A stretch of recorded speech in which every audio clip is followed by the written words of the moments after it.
तृतीय अध्याय। भागते हुए चोरों ने सैनिकों से बचने के लिए चोरी का धन अवसर पाकर वो व्यापारी की नावों में छिपा दिया।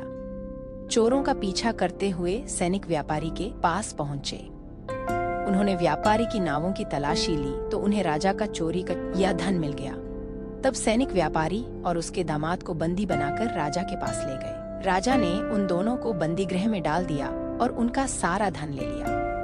श्री सत्यनारायण भगवान के प्रकोप से उधर लीलावती पर भी मुसीबतों का पहाड़ टूट पड़ा। उसके घर में चोरी हो गई और चोर सारा धन चुरा कर ले गए। घर में खाने के लिए अन्न भी नहीं बचा। भूख प्यास से व्याकुल होकर व्यापारी की बेटी कलावती एक ब्राह्मण के घर गई। उस ब्राह्मण के घर में श्री सत्यनारायण भगवान की व्रत कथा हो रही थी। उसने भी वहां बैठकर व्रत कथा सुनी और प्रसाद लिया। घर लौटकर कलावती ने अपनी मां लीलावती को सारी बात बताई। कलावती से श्री सत्यनारायण भगवान की व्रत कथा की बात सुनकर लीलावती ने भी व्रत करने निश्चय किया। अगले दिन लीलावती ने अपने परिवार और आसपास के लोगों के साथ श्री सत्यनारायण भगवान की पूजा की। पूजा के बाद सबको प्रसाद बांटकर स्वयं भी प्रसाद ग्रहण किया। लीलावती ने अपने पति और दामाद के घर लौट आने की मनोकामना से श्री सत्यनारायण भगवान का व्रत किया था। लीलावती के विधि पूर्वक व्रत करने और प्रसाद ग्रहण करने से श्री सत्यनारायण भगवान ने प्रसन्न होकर उसकी मनोकामना पूरी की।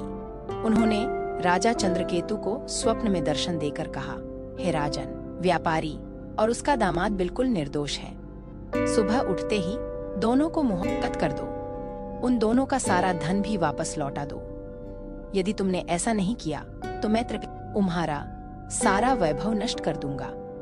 इतना कहकर श्री सत्यनारायण भगवान अंतर्धान हो गए।